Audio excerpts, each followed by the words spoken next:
वो किस तरह से चलते इम्तिहानात में सगार पीते रहे, अपने घर की दास्तानें बताते रहे और किस तरह से वो फोन अटेंड करते रहे।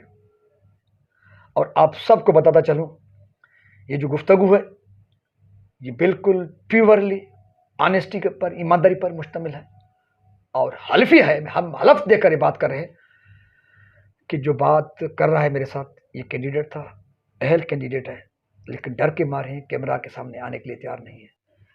डियर्स, अस्सलाम वालेकुम। हक मौजूद के साथ मैं हूं आपका मेजबान Sultan Rind. Sindh public service commission SPSC, जहां पर डाका डाला जाता है सिंध के शऊर पर, सिंध के जहानत पर, सिंध के इल्मी काबिलियत पर, यह पहली बार नहीं है जब म्यूनिसिपल अफसर सिलेक्ट किए जा रहे हैं। उससे कबल भी 2013 को PCS का इम्तिहान कंडक्ट किया गया था और जिस तरह से खुर्द-बुर्द की गई थी, अपना नवाजी, करोड़ों अरबों रुपए करप्शन की गई थी, जिसका अदलिया ने नोटिस लिया।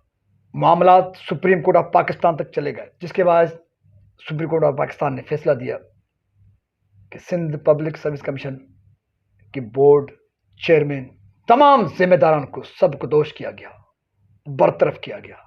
नए सिरे से बोर्ड चेयरमैन, पूरा ढांचा नए सिरे से तरतीब दिया गया।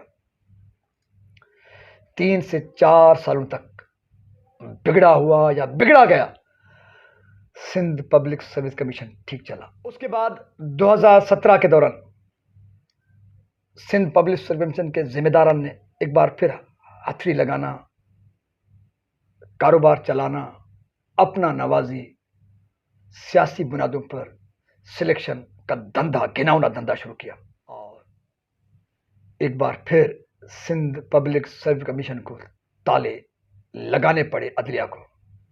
और इस मर्तबा सिंध हाई कोर्ट ने मुदाखलत की, चीख सुनी, फरियाद सुनी कैंडिडेट्स की और बैन हुआ पूरा सिस्टम इनका। ताले लगे सिंध पब्लिक सर्विस कमीशन के दफातर को और फिर बलाखिर हटाए गए तमाम जिम्मेदारान जिन्होंने खुर्द-बुर्द किया, जिन्होंने अहलियत का कत्लेआम किया।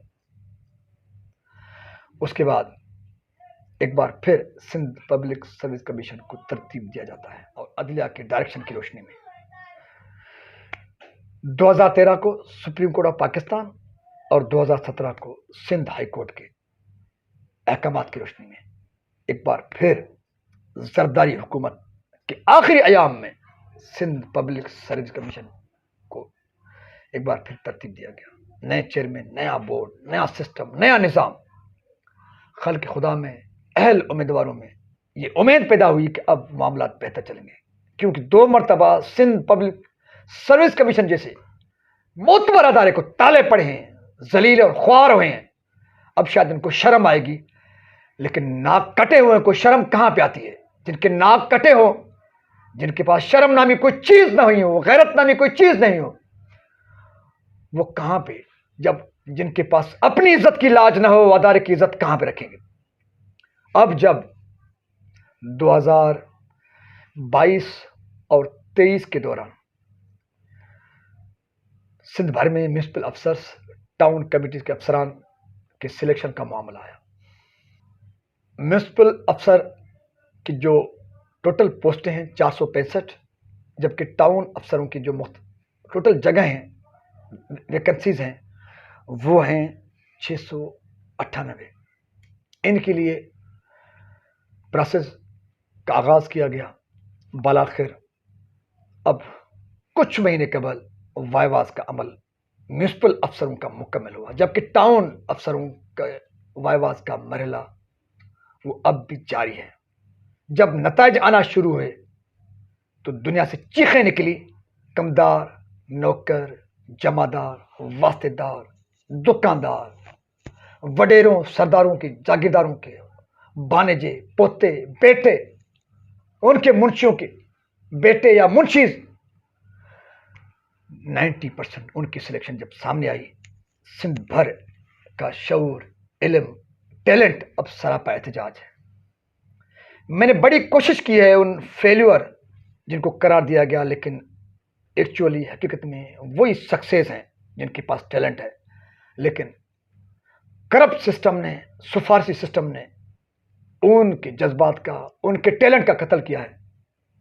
और वो इतने खौफ के मारे हुए हैं, मेरी 2 दिनों की कोशिशों के बावजूद जिन अहल टैलेंट कैंडिडेट्स को नाअहल करा देकर प्रोसेस से फारिग किया गया, अपना नवाजी की गई, करोड़ों रुपए लेकर, अरबों रुपए लेकर जो सिलेक्शन की गई है, जो सिलेक्ट हुए हैं उनको तो मेरी ढूंढ है। मैं उनके पास तो जाऊंगा, उनको मिठाई भी खिलाऊंगा, उनको फूल भी पहनाऊंगा, उनसे मेरी मुलाकात बाकी है। लेकिन जिनको नाअहल करा दिया गया, नाकाम करार दिया गया, उनसे 2 दिनों से मेरी कोशिश है कि उनसे मेरी बात हो सके, लेकिन वो इतने डर के मारे हैं, वो मीडिया के सामने आने के लिए तैयार नहीं। खैर, 2 दिनों की बड़ी जफाकशी, मिन्नत तो समाजत के बाद मैंने 1-2 फेल्यूर करार पाने वाले कैंडिडेट्स को इस पर आमादा किया है कि आप ऑफ द कैमरा, सिर्फ आपका वॉइस होगा, कैमरा के सामने आप नहीं होंगे।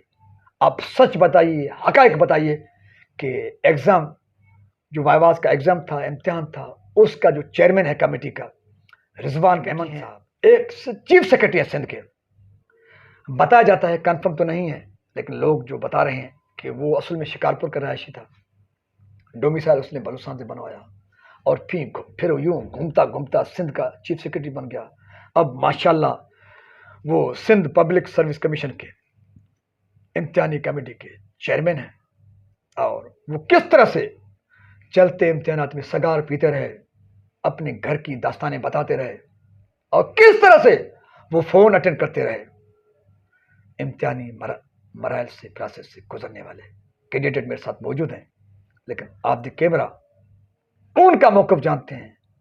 और आप सबको बताता चलूं, ये जो गुफ्तगू है ये बिल्कुल प्योरली ऑनेस्टी के पर, ईमानदारी पर मुश्तमिल है और हल्फी है। हम हलफ देकर ये बात कर रहे हैं कि जो बात कर रहा है मेरे साथ, ये कैंडिडेट था, अहल कैंडिडेट है, लेकिन डर के मारे हैं, कैमरा के सामने आने के लिए तैयार नहीं है। जी जनाब, अस्सलाम वालेकुम। सलाम। क्या हाल है, तबीयत ठीक है? अल्हम्दुलिल्लाह। कैमरा के सामने क्यों नहीं आ रहे? सर, असल में बात यह है कि हमारे कुछ रिज़ल्ट्स अभी तक अवेटेड हैं, उनका रिज़ल्ट आना है, तो हम नहीं चाह रहे कि अभी से हाईलाइट हो जाए, क्योंकि इससे पहले भी हमें कुछ मिसालें मिली हैं कि ये टारगेट करते हैं एसपीएससी वाले, और अनऑफिशियली किसी को ब्लैक लिस्ट कर देते हैं। अच्छा, आपने किन किन पोस्टों के लिए, जगहों के लिए अप्लाई किया था? कौन से प्रोसेस से गुजरे? रिटर्न का मरला कैसे गुजरा?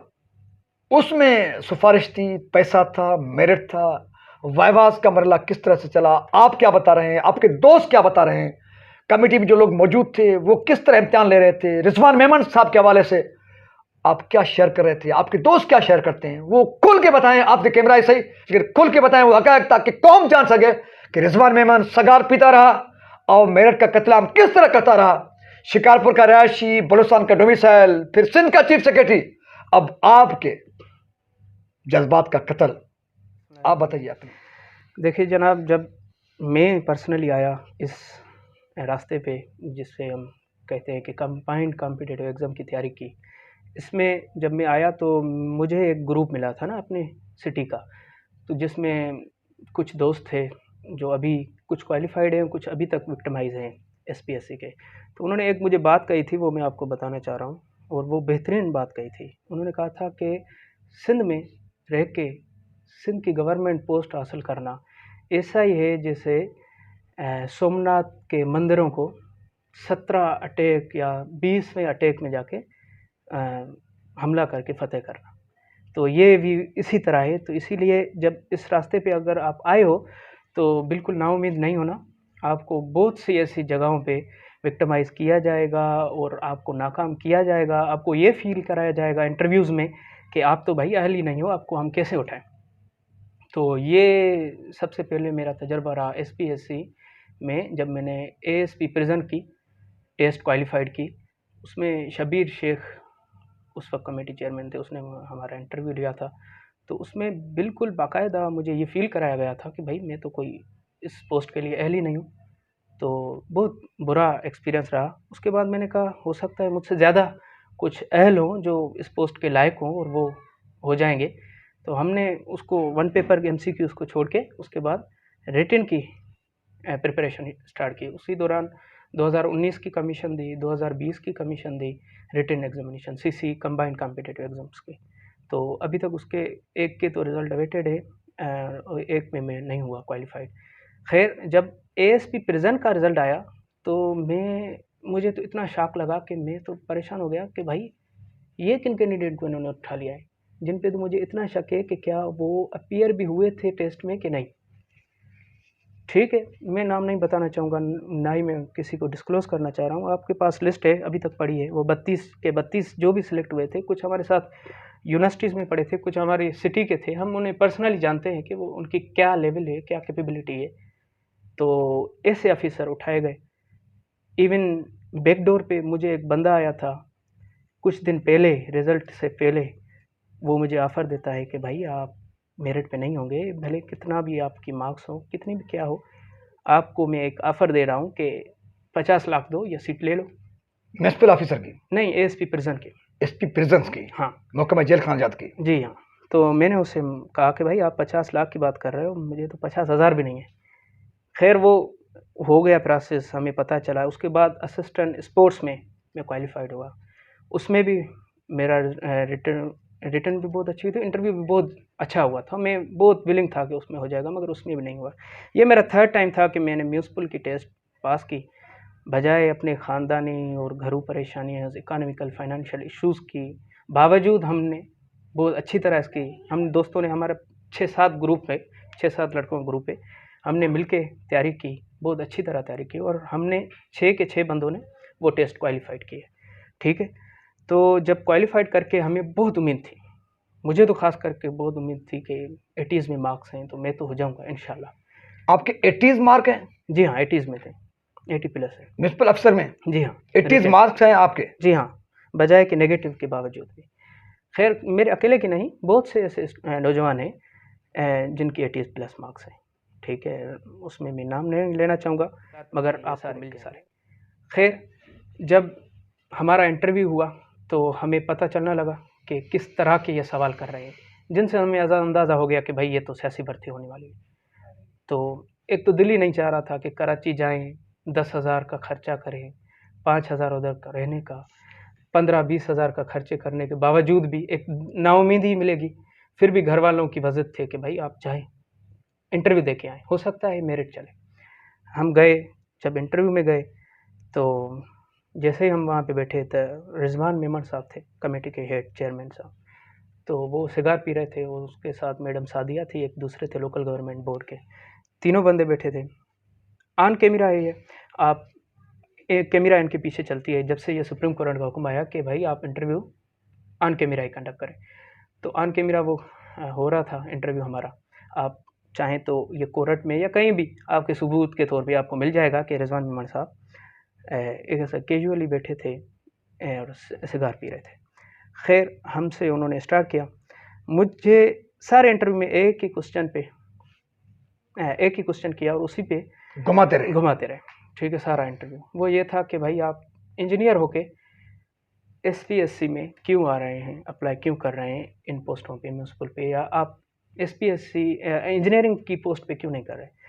मैंने उसे अपने दलाइल के साथ कुछ जवाब दिए, प्राइवेट कंपनीज़ की वजूहत भी छोड़ने की और सरकारी जॉब करने की वजूहत बताई, मगर वो मुतमईन नहीं हुए और बजाय मुझे मौका देने के, बात करने के या मेरी काबिलियत मालूम करने के बजाय उन्होंने अपने बेटों की मिसाल दे दी है, जिनमें उनके बेटे इंजीनियर थे और वो हाईली क्वालिफाइड थे, हो सकता है होंगे, मगर वो उनके बता रहा था कि भाई वो अभी तक प्राइवेट कंपनीज़ में जॉब कर रहे हैं। मैंने उन्हें कहा sir there is a little bit difference between your family and my family, हो सकता है उनको आपकी सपोर्ट हो, मुझे सपोर्ट नहीं थी घर से, हमारे वालिद साहब अर्ली एजेस में वफ़ात पा गए थे, तो इसी वजह से हो सकता है यहाँ पे वो बात उसको बुरी लगी हो, तो उसके बाद उसने कहा चलो ठीक है, मैं इस पे आगे नहीं डिस्कस करना चाहता। उसके बाद मेरे से कोई क्वेश्चन नहीं आए थे, क्योंकि उन्होंने सवाल ही टोटल 4 या 5 पूछे थे, वो जो जनरल थे सबके सही हो रहे थे कि भाई आपका वालिद साहब क्या करता है, आपकी फैमिली बैकग्राउंड क्या है, आपने कौन सी डिग्री की हुई है,